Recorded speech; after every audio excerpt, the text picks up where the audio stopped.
বলেন ম্যাডামরা, আপনারা সবাই কেমন আছেন? আর আপনাদের সবাই আজকে আমরা কি করব? কঠিন এবং তরল পদার্থের প্রসারণের সেকেন্ড লেকচারে কঠিনের দৈর্ঘ্য প্রসারণ গুণাঙ্ক, ক্ষেত্র প্রসারণ গুণাঙ্ক এবং আয়তন প্রসারণ গুণাঙ্কের মধ্যে সম্পর্ক স্থাপন করব, তাই তো? তো চলো শুরু করা যাক। শেষে তোমাদের সঙ্গে পরিচয় করে দেবো, টেনশনের কোনো কারণ নেই। তাহলে আমরা কি করব? আলফা সমান সমান বিটা বাই 2 গামা বাই 3 একটা কঠিনের দৈর্ঘ্য প্রসারণ গুণাঙ্ক, ক্ষেত্র প্রসারণ গুণাঙ্ক এবং আয়তন প্রসারণ গুণাঙ্কের মধ্যে সম্পর্ক প্রতিষ্ঠা করব। বোঝা গেল না? গেল না? ধরা যাক আমরা এমন একটা বস্তু নিব, বস্তু নিব যার প্রত্যেকটা বাহুর দৈর্ঘ্য কি সমান, প্রত্যেকটা তলের ক্ষেত্রফল সমান এবং আয়তন বাহু এর কিউব।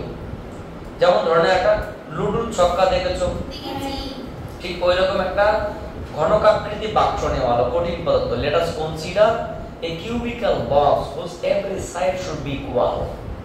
আমরা একটা ঘনকাকৃতি বাক্স কল্পনা করলাম যে বাক্সের প্রত্যেকটা বাহুর দৈর্ঘ্য সমান এবং সেই বাহুর দৈর্ঘ্য কত বলুন তো ম্যাডামরা? সেই বাহুর দৈর্ঘ্য হচ্ছে কি l। তোমরা হাসছো কেন?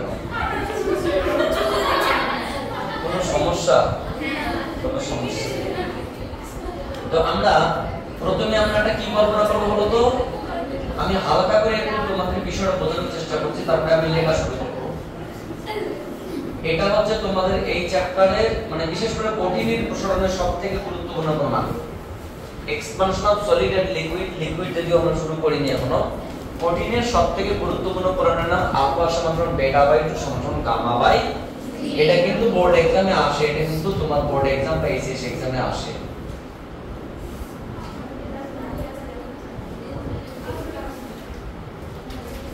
আপনারা সবাই ভালো আছেন তো?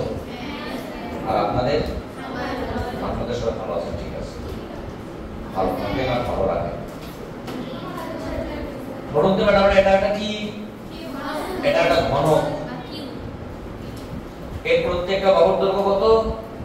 ধরলাম প্রত্যেকটা বাহুর দৈর্ঘ্য এখন L1। এটাও L1, দৈর্ঘ্য L1, প্রস্থ L1 এবং উচ্চতা L1, সবকিছু L1। বলুন তো ম্যাডাম, এর প্রত্যেকটা তলের ক্ষেত্রফল কত? প্রত্যেকটা তলের ক্ষেত্রফল S1 সমান সমান L1 স্কয়ার এবং এর আয়তন কত? V1 সমান সমান L1 কিউবে। L1 কিউবে। তাহলে আমরা বলতে পারি, ধরা যাক একটি ঘনকাকৃতি কঠিন বাক্স রয়েছে যার প্রত্যেকটা বাহুর দৈর্ঘ্য L1, প্রত্যেকটা তলের ক্ষেত্রফল S1 এবং ঘনকের আয়তন কত? V1। কখন বলো তো? যখন এর উষ্ণতা কত? এর উষ্ণতা T1 ডিগ্রি সি, মানে ফুটেটা। এবার উষ্ণতা কি করলাম আমরা? আস্তে আস্তে উষ্ণতা আস্তে আস্তে বৃদ্ধি করলাম। ভুল হলো, একটা ছক্কাটা ওইদিকে একটু রাখতে হতো, এখানে রাখতে হতো একটা। তো ব্যাপারটা হচ্ছে গিয়ে একটা কাজ করি, আমাদের বুঝতে সুবিধা হবে। এখানে একটা ঘনক নিলাম, ঠিক আছে? ছোট ঘনক, বিষয়টা বোঝার চেষ্টা করো, তাহলে হয়ে যাবে। এটাও কি বলতো? একটা ঘনক। এর প্রত্যেকটা বাহুর দৈর্ঘ্য কত? L1 L1 L1। কখন? যখন উষ্ণতা T1 ডিগ্রি সি। এটা প্রত্যেকটা বাহুর দৈর্ঘ্য কত? L2। ক্ষেত্রফল কত? L2 স্কয়ার এবং আয়তন কত? L2 cube. এর প্রত্যেকটা তলের ক্ষেত্রফল কত? S1 সমান সমান L1 স্কয়ার। এর আয়তন কত? V1 সমান সমান L1 কিউব। যখন উষ্ণতা T1, উষ্ণতা আমরা কি করলাম? বৃদ্ধি করলাম কত? T2 degree Celsius. বোঝা গেল? এর দৈর্ঘ্য বেড়েছে, ক্ষেত্রও বেড়েছে এবং আয়তনও বেড়েছে। তাহলে সেক্ষেত্রে আমরা এদের সম্পর্কে একটু ডেসক্রিপশনটা লিখছি, কি আসলে বিষয়টা। বোঝা গেল না? গেল না? তাহলে আমরা কি করলাম বলুন তো? এখন পার্মানেন্ট কিছুই হয়নি, আমরা শুধু ডেসক্রিপশন লিখলাম, এই পিকচার সম্পর্কে তথ্য এবং সাধারণ কিছু ইনফরমেশন লিখলাম। আমাদের প্রমাণ কি করতে হবে? দেখাও যে দৈর্ঘ্য প্রসারণ গুণাঙ্ক আলফা, ক্ষেত্র প্রসারণ গুণাঙ্ক বিটা এবং আয়তন প্রসারণ গুণাঙ্ক গামা এর মধ্যে সম্পর্ক স্থাপন করার ব্যাপারটা। আমরা কি করলাম?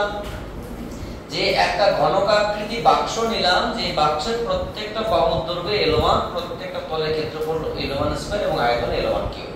কখন? যখন উষ্ণতা T1 ডিগ্রি সেলসিয়াস। উষ্ণতা বৃদ্ধি করতে করতে কত নিয়ে গেলাম? T2 degree Celsius. বলুন তো আমরা T1 বড় না T2 বড়? অবশ্যই T2 এর মানটা T1 এর ঠিক থেকে বড়, ঠিক আছে? তাহলে যখন উষ্ণতা বৃদ্ধি পেয়ে গেল তখন প্রত্যেকটা দৈর্ঘ্য কি হয়ে গেল? প্রত্যেকটা তলের ক্ষেত্রফল কি হয়ে গেল? এবং আয়তনটাও কি হয়ে গেছে? তাহলে আমরা বললাম যে যখন উষ্ণতা বৃদ্ধি পেয়ে T2 ডিগ্রি সেলসিয়াস হয়ে গেল তখন প্রতিটি বাহুর দৈর্ঘ্য L1, প্রতিটি তলের ক্ষেত্রফল L2, প্রতিটি তলের ক্ষেত্রফল L2 সমান S2 সমান L2 স্কয়ার এবং আয়তন V2 সমান L2 কিউব। মানে এটাই আমরা লিখলাম। বুঝতে পারলে কি বললাম? এবার বলো তো উষ্ণতা কতটা বাড়লো? ঘনকের উষ্ণতা বৃদ্ধি T2 - T1 ডিগ্রি সেলসিয়াস। ঘনকের প্রত্যেকটা বাহুর দৈর্ঘ্য বৃদ্ধি কতটা পেয়েছে? আগে ছিল L1 হয়েছে L2, বেড়েছে কতটা? আগে ক্ষেত্রফল ছিল S1 এখন হয়েছে S2, ক্ষেত্রফল কত বেড়েছে? আমরা এটাও বলতে পারি অনুরূপভাবে দিস আমরা কি জানি T2 - T1 ডিগ্রি সেলসিয়াস উষ্ণতার ভিত্তিতে L1 দৈর্ঘ্যের প্রসারণ ঘটে L2 - L1 দৈর্ঘ্য শুধুমাত্র একক উষ্ণতার ভিত্তিতে একক দৈর্ঘ্যের প্রসারণ ঘটে L2 - L1 / L1 T1 T1 দৈর্ঘ্য প্রসারণ গুণাঙ্কের সংজ্ঞা অনুযায়ী according to the definition of linear expansion by PCM alpha সমান কি L2 - L1 / L1 T2 - T1। এবার বিষয় এটাকে আমরা সাজিয়ে নিলাম, এটাকে এইদিকে এটাকে গুণ করার পরে L1 ব্যাক সাইডে নিয়ে কমন নিলাম। সিমিলারলি আমরা একই রকম ভাবে লিখতে পারতাম T2 - T1 উষ্ণতার বৃদ্ধিতে S1 ক্ষেত্রে প্রসারণ ঘটে S2 - S1 একক উষ্ণতা বৃদ্ধিতে একক ক্ষেত্রে প্রসারণ ঘটে S2 - S1 / S1 T2 - T1 মানে এটা বিটা লিখতাম। আবার এরূপ ভাবে এটা লিখতে পারতাম এবং এটা লিখতে পারতাম। মানে দৈর্ঘ্য প্রসারণের সংজ্ঞা অনুসারে এটা, ক্ষেত্র প্রসারণের সংজ্ঞা অনুসারে এটা এবং আয়তন প্রসারণ গুণের সংজ্ঞা অনুসারে এটা। এবার আমাদের কাজ কি? আমাদের কাজ হচ্ছে যে যদি বলতো আমি L2 কে বর্গ করি তাহলে কি পাবো? L2 স্কয়ার কার সমান? V2 মানে L2 স্কয়ার S2 সমান যখন L2 কে বর্গ করব তখন S2 এটাকে বর্গ করে উভয় দিকে বর্গ করে আমরা এর একটা কানেকশন পাবো। আমি এটাকে তুলে দিচ্ছি, ঠিক আছে? পুরোটাকে তুলে দিচ্ছি ক্যালকুলেশনের সাথে। কি করতে হবে বলুন তো? প্রথমে আমরা যে কাজটা করব taking square both side, taking square in both side, equation number কত? 1। এক নম্বর সমীকরণ উভয় দিকে কি করব? বর্গ করব। বলুন তো ম্যাডাম আমরা বর্গ করলে কি লিখব এখানে? L2 square L1 square 1 plus alpha T2 minus T1 তার হোল স্কয়ার। বলুন তো ম্যাডাম আমি আর তো জানতে দিলে কি এটাকে আমি L2 স্কয়ারে লিখলাম, এটা L1 স্কয়ারে রাখলাম, এটা যদি ভেঙে দিই তাহলে কি হবে? A square plus 2A B plus B square. ভালো করে ভেঙে দেখো, ঠিক আছে? আচ্ছা আর একটু ভেঙে লিখছি আমি এটাকে L2 স্কয়ার L1 স্কয়ার সমান ইনটু এটা 1 plus 2 alpha T2 minus T1 second bracket equation number 4। Sir এই টার্মটা কি হলো? এই টার্মটা উপেক্ষা করা, কারণ বলছি আমরা যেহেতু আলফা এর মান অতি ক্ষুদ্র সুতরাং আলফা স্কয়ার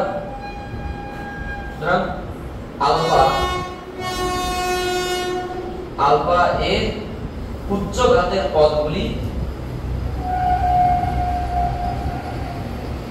উপেক্ষা করে পাই,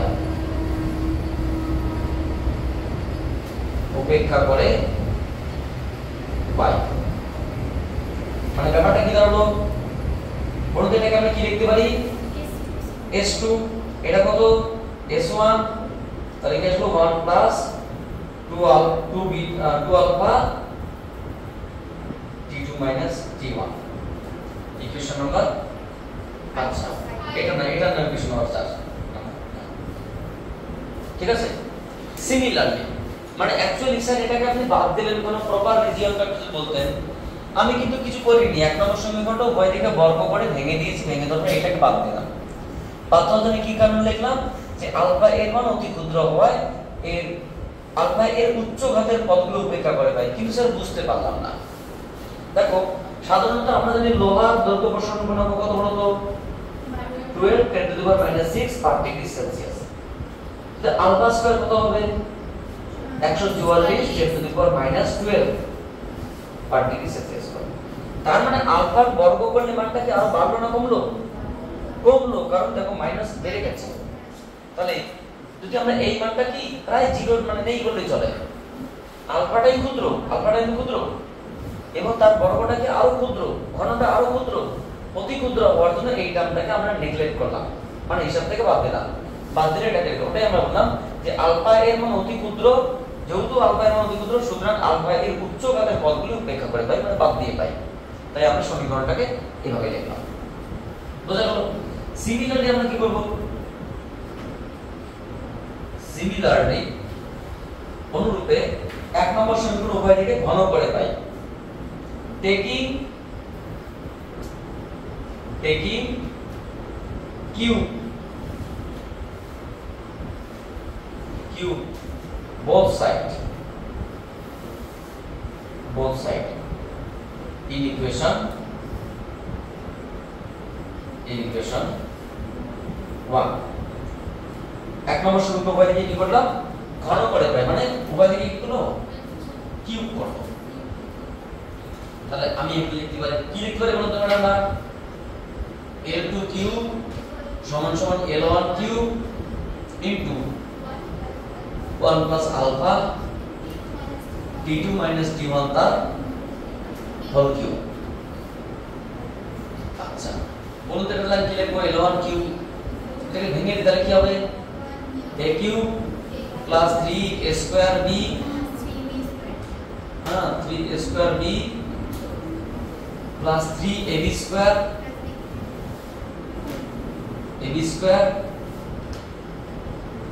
প্লাস b কিউব। তাই তো নাকি? বলেন ম্যাডাম, সমস্যা নেই। মানে উভয় দিকে ঘন করে পাই, উভয় দিকে বর্গ করে পাই, উভয় দিকে ঘন করে পাই। সো এটা কি আমরা অনুরূপভাবে কি লিখতে পারি বলতো, উভয় দিকে আমরা এটা কি লিখলাম, L2 কিউব, এটা বলে L1 cube 1 plus 3 alpha t2 minus t1, এটা লিখলাম। বাকিগুলোকে কি বললাম, বাদ দিলাম। কেন? এই টার্মটাও বাদ, এই টার্মটাও বাদ। কেন? এটাকে আলফা স্কয়ার আছে, আলফা কিউব আছে। আলফা স্কয়ার যদি বাদ যায় তাহলে আলফা কিউব কি করে থাকবে, তাই না? তাহলে ইকুয়েশন নম্বর কত বলুন তো, ইকুয়েশন নম্বর 5।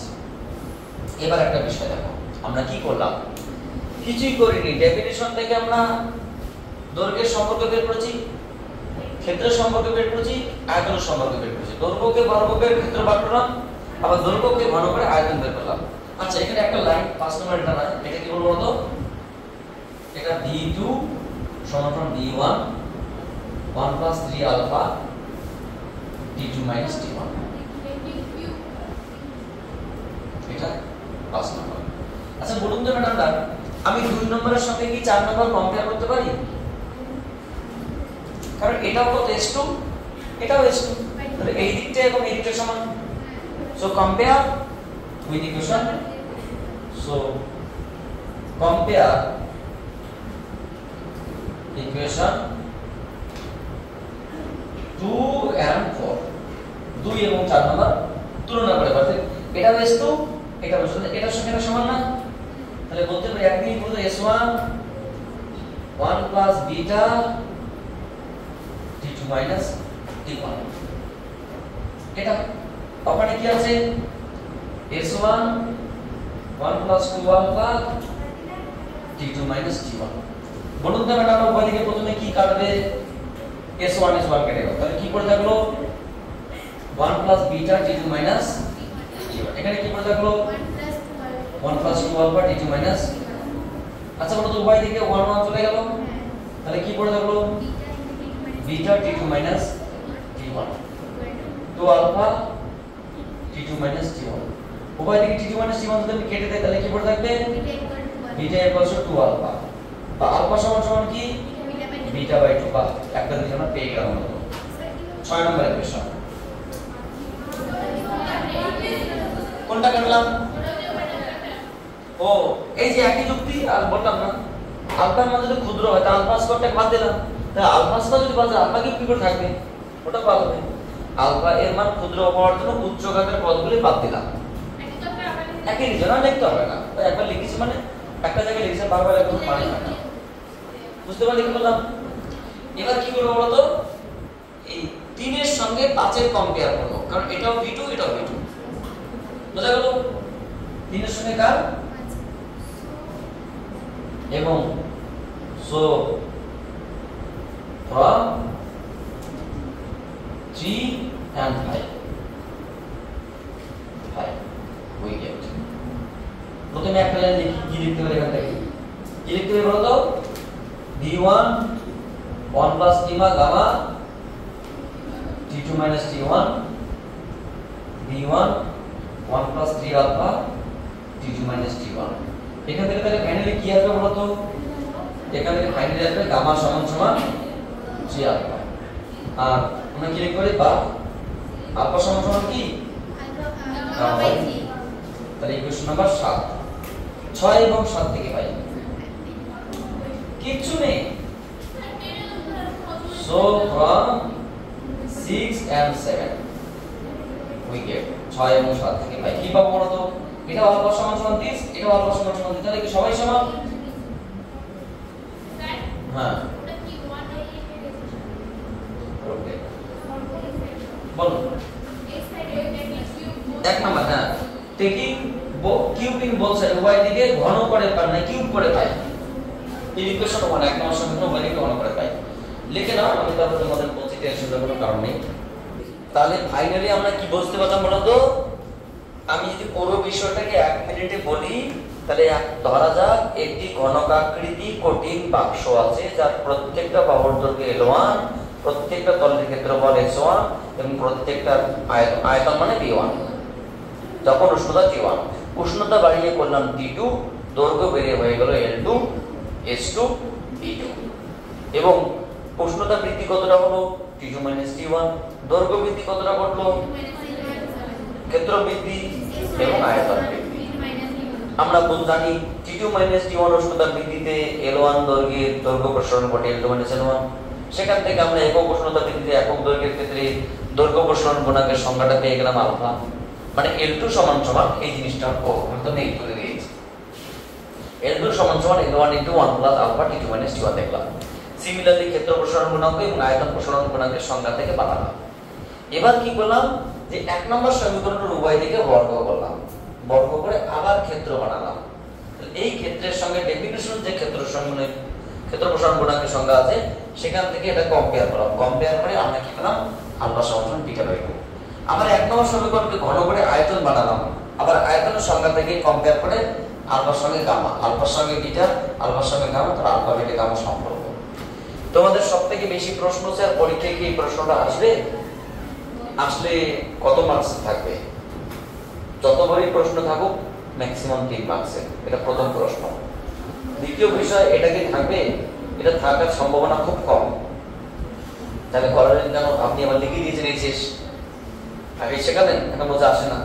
আসে পরীক্ষা প্রশ্ন আসে কঠিনের দৈর্ঘ্য প্রসারণ গুণক ও ক্ষেত্র প্রসারণ গুণকের সম্পর্ক প্রতিষ্ঠা করা আলফা বিটা সম্পর্ক কিংবা আলফা গামার সম্পর্ক কিংবা বিটা গামা না আলফা গামার সম্পর্ক এটা আসবে নতুবা এটা আসবে তো স্যার সাপোজ আলফা বিটা আসলো তখন আমরা কি করব আমাদের পুরোটা আগে লেখা থাকবে আলফা বিটা যদি থাকে আমরা এই কাজটা করব না মানে এই কাজটা আমাদের অফ থাকবে মানে এই কাজটা অফ থাকবে বুঝতে পারলে কারণ আমরা আলফা বিটা কি মানে আর আয়তন বের করব না এই আয়তনের সঙ্গে কম্পেয়ারটাও থাকবে না শুধু আলফা বিটা হয়ে গেল আর বাকি যাতে থাকবে যদি তোমার আলফা গামার মধ্যে আসে তাহলে এই কাজটা থাকবে না মানে এই কাজটা এবার ওপেন হয়ে যাবে এই কাজটা ওপেন হয়ে যাবে এই কাজটা বন্ধ হয়ে যাবে এবং এই কাজটা ওপেন হয়ে যাবে মানে কার মধ্যে সম্পর্ক তো তিনটেই থাকে সবটাই ওপেন হয়ে যাবে মানে আমরা কি একটা প্রমাণ করলাম বাকি সমস্তগুলো বিষয় আমরা তোমরা যখন প্র্যাকটিস করবে তখন বুঝে যাবে কোনটা কোনটা লিখতে হবে নিজেরাই বুঝতে হবে টেনশনের কোনো কারণ নেই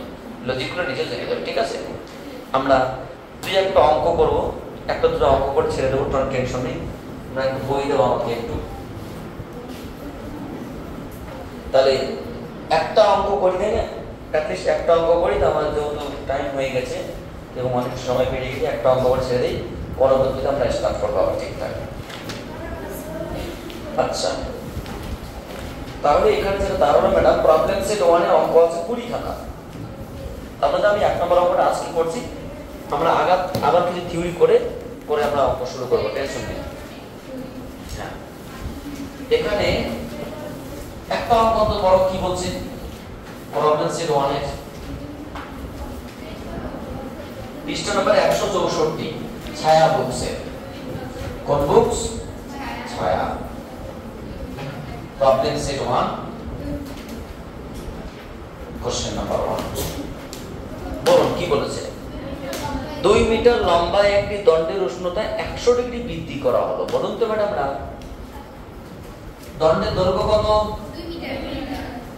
মানে কি বলো তো 2 মিটারটা? L1 = 2 metre. বুঝতে পারলি কি না? বা এটাকে 200 সেন্টিমিটারও বলতে পারি সিরিয়াসলি। উষ্ণতা বৃদ্ধি কত?